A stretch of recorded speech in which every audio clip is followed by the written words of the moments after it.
My name is Emma, and I never thought I'd have to face the most painful betrayal of my life while standing on my own doorstep. But there they were, my parents, looking older and more desperate than I had ever seen them, asking to move into my house. The same parents who, 5 years ago, gave away my $2 million inheritance to my sister's failed business. I can still remember that day like it was yesterday. I was 23, fresh out of law school when my grandfather passed away. He had always been more of a father to me than my own dad. While my parents doted on my older sister, Claire, showering her with praise for her entrepreneurial spirit, Grandpa saw something in me that they never did.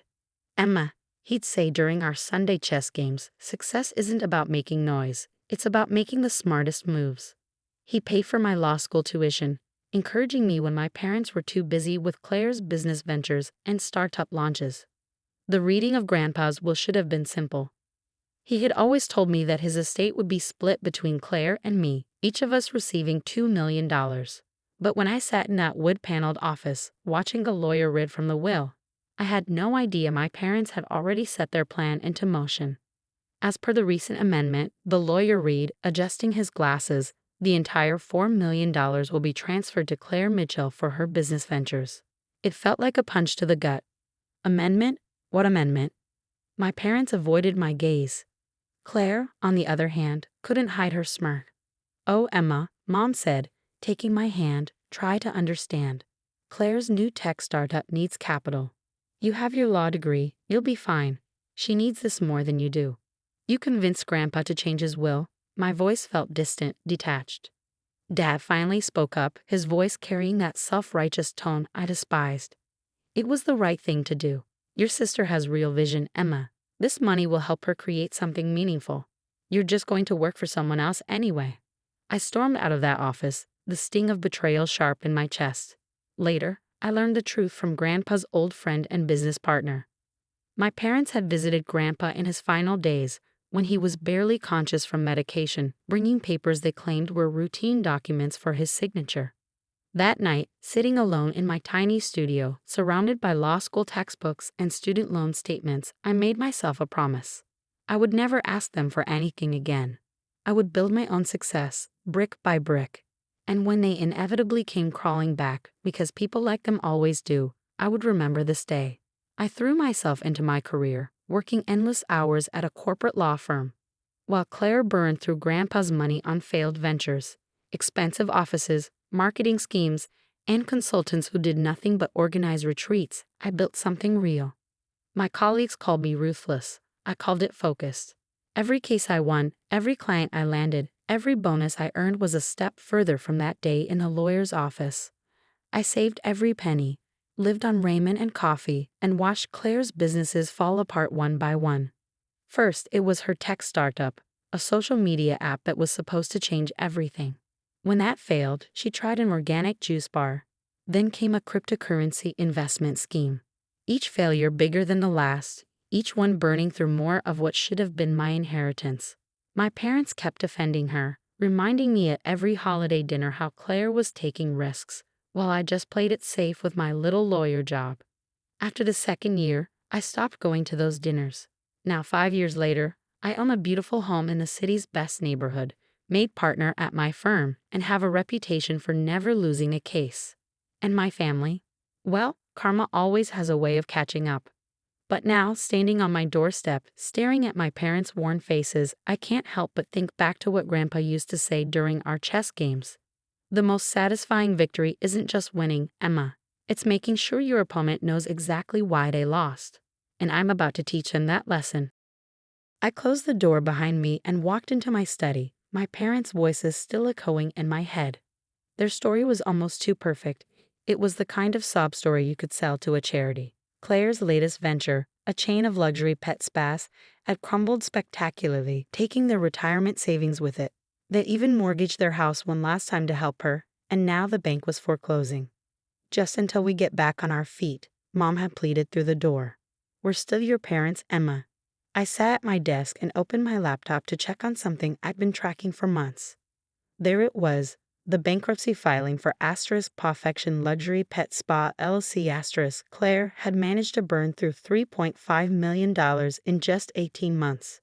As I scrolled through the itemized expenses, my blood began to boil.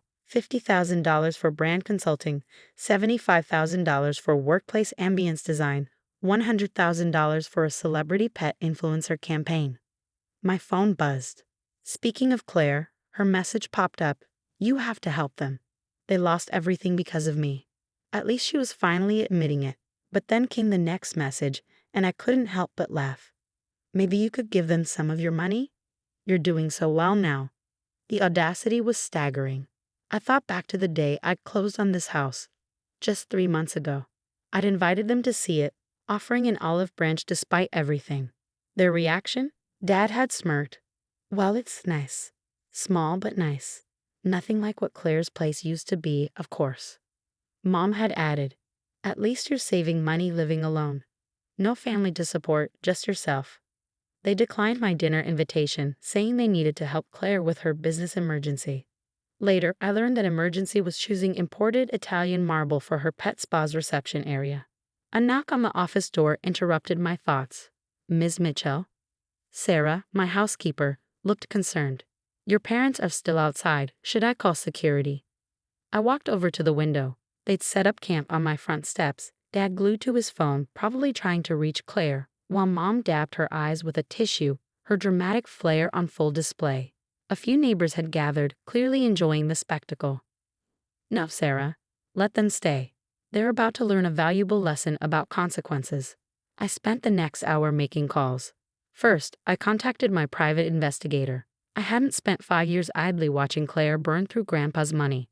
I had the documentation, the forged amendment to the will, the bank transfers, and even recordings of my parents admitting what they'd done.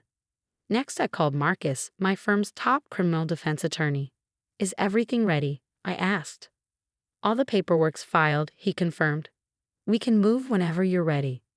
Finally, I reached out to the one person who had been there for me through all of this. Uncle Robert, it's time. Uncle Robert, Grandpa's younger brother, had been gathering evidence since the day of the will reading. He'd never believed I would have been cut out of the inheritance. Together, we built an airtight case. I stood up, adjusting my suit. It was time to face my family. But before I stepped into the lion's den, I turned to Sarah. Would you mind getting the security cameras ready? I want to record what happens next. As I opened the front door, Dad jumped up. Finally? Emma, be reasonable. We're freezing out here. Mom sniffled loudly. How can you treat your own parents this way? I smiled, the same smug, victorious grin Claire had worn 5 years ago at the will reading. You're right, we should talk. Come in. They rushed past me into the warm house, heading straight for my living room with its sleek leather furniture and roaring fireplace. The irony wasn't lost on me. They looked so small now, sitting there, nothing like the intimidating figures who had once crushed my dreams. Before we discuss your housing situation, I began, sitting across from them. There's something you should know. Uncle Robert and I had a very interesting meeting with the district attorney last week. The color drained from Dad's face and Mom froze mid-sniffle, the tissue dangling from her hand. Funny thing about forging signatures on legal documents, I continued, pulling a thick folder from my desk. It's actually a federal crime. The silence in my living room was deafening as I spread out the documents across the coffee table. Police reports, bank statements, hospital records from Grandpa's final days, and most damning of all, the original will. Where did you get these? Dad's voice trembled. I'm a lawyer, Dad. Finding evidence is what I do. I pulled out a specific document, like this nursing log from Grandpa's last week. Interesting notes about your visits, especially on the day he supposedly changed his will. Patient heavily sedated, barely conscious. Mom burst into tears. Real ones this time. We were just trying to help Claire. By committing fraud, I kept my voice steady. By stealing $2 million from your other daughter. You don't understand, Dad started, but I cut him off. Oh, I understand perfectly. Let me show you exactly what I understand. I opened my laptop and clicked through a presentation I prepared. Here's a breakdown of how Claire spent my inheritance. $200,000 on a business retreat in Bali, $150,000 on office furniture, $80,000 on team building at luxury resorts. I clicked through more slides. Meanwhile, I was living on $30 a day, working 16-hour shifts, paying off student loans that you promised would be covered by my inheritance. The doorbell rang. Sarah answered it and showed Uncle Robert into the living room. Mom's face went pale. "Robert," she whispered, "what are you doing here?" "Supporting my niece," he said firmly, sitting beside me, "like I should have done 5 years ago when you stole her inheritance." Dad stood up, his face red. "Now see here." "No, you see here," Uncle Robert interrupted, his voice cutting through the tension. "I've spent 5 years watching Emma rebuild her life while you enabled Claire's destruction of everything my brother worked for. It stops now." I pulled out another document. "This is a settlement offer.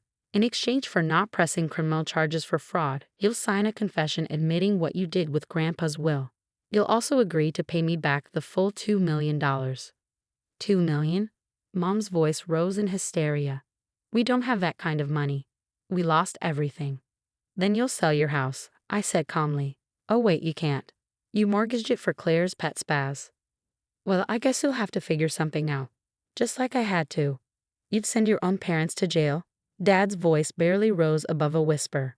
"You stole from your own daughter," Uncle Robert replied before I could. "Which is worse?" My phone buzzed. Perfect timing. Claire again. I put it on speaker. "Emma." Her voice echoed through the room. "Mom and Dad say you're threatening them with jail. How could you? After everything they've done for us." "For you," I corrected. "Everything they've done for you, Claire. And now it's time to pay for it. You're named in the settlement, too." "What? But I didn't do anything wrong." "You knew about the forged will. You spent money you knew wasn't yours. That makes you an accessory to fraud." The silence on the other end was deafening. Finally, she spoke again, her voice small. "What do you want?" "The same thing I wanted 5 years ago. What's rightfully mine." Uncle Robert and I sat in the kitchen later that night, the quiet hum of the house filling the spaces their absence had left. My parents had gone, settlement papers in hand, and for the first time in years, the air felt lighter, as if their departure had purged the last remnants of old wounds. "Sign by tomorrow or I file charges," I had told them. The memory of Dad's face, pale and slack as he realized I wasn't bluffing, would stay with me forever. Uncle Robert set his coffee mug on the table and leaned back, the tension from earlier giving way to quiet reflection. "You know this means they'll have to sell everything," he said. "Even that vacation house in Florida." I let out a bitter laugh. "The one they bought while I was scraping by on ramen and working double shifts." "Oh, I'm painfully aware." My phone buzzed on the counter, lighting up with a flood of messages. Word had spread quickly. Most of them were from extended family, not outraged at what my parents had done, but at my decision to hold them accountable. "Your bratty daughter is threatening us with jail." Mom had wasted no time rallying anyone who would listen to her cries of victimhood. "After everything we sacrificed for her." I scrolled through the messages, blocking the predictable outrage one by one. Only one text stopped me. A message from Aunt Susan, Grandpa's sister. It read simply, "He would be proud of you, Emma, not just for what you've achieved, but for standing up for yourself. He always knew you had it in you." The next morning my lawyer called. The settlement had been signed. My parents and Claire had already listed their homes for sale, liquidating everything they could. Claire's husband had left her, citing her financial mess as a betrayal too big to overcome. A week later, they showed up again, this time with Claire in tow. All three looked beaten down, their arrogance stripped away. "Please," Claire said, her voice trembling, no hint of her usual smugness. "We have nowhere else to go. All our friends turned us away." "Funny how that works," I said, arms crossed. "People stop answering your calls when you can't afford to buy their loyalty anymore." Mom stepped forward, her voice breaking. "We're family, Emma. Despite everything." "Despite everything?" I cut her off, the laugh bubbling out more bitter than I intended. "Despite stealing my inheritance? Despite 5 years of humiliation, mockery, and silence while you watched me struggle? You don't get to pull the family card now." I reached into my purse and pulled out 3 plain envelopes, sliding them across the threshold. "Here's what family should do." Inside are bus tickets to Florida and enough money to cover 3 months' rent on a modest apartment. Not because you've earned it, but because Grandpa taught me to be better than you. Dad reached for the envelopes with trembling hands, his voice cracking. "Emma, thank you." I held up a hand, stopping him. "Don't mistake this for forgiveness. This is a transaction, not a reunion. Once you've paid back every cent you stole, maybe we can talk about family. Until then, we're just strangers tied by bad choices and blood. I watched them shuffle away, weighed down not by luggage, but by the consequences they'd spent years outrunning. Claire's designer handbag had been replaced by a cheap nylon backpack. Mom's glittering jewelry, now long gone, sold to cover legal fees. Even Dad's once confident gait had crumbled under the weight of his own failures. That night, I sat in Grandpa's old chest chair, the one relic of his I had kept, and poured myself a glass of wine. The house was quiet, but not empty. For the first time in years, I felt at peace. "Checkmate," I whispered, raising my glass to his memory. Sarah walked in with the day's mail and handed me a thick envelope. On top was a letter from the district attorney's office. They were opening an investigation into several other cases of will fraud and wanted me to consult on the matter. I smiled, running my fingers over the letter. Grandpa had always said winning wasn't about taking the king. It was about playing the smartest game. Maybe justice wasn't just about ending one battle. It was about rewriting the rules for the next.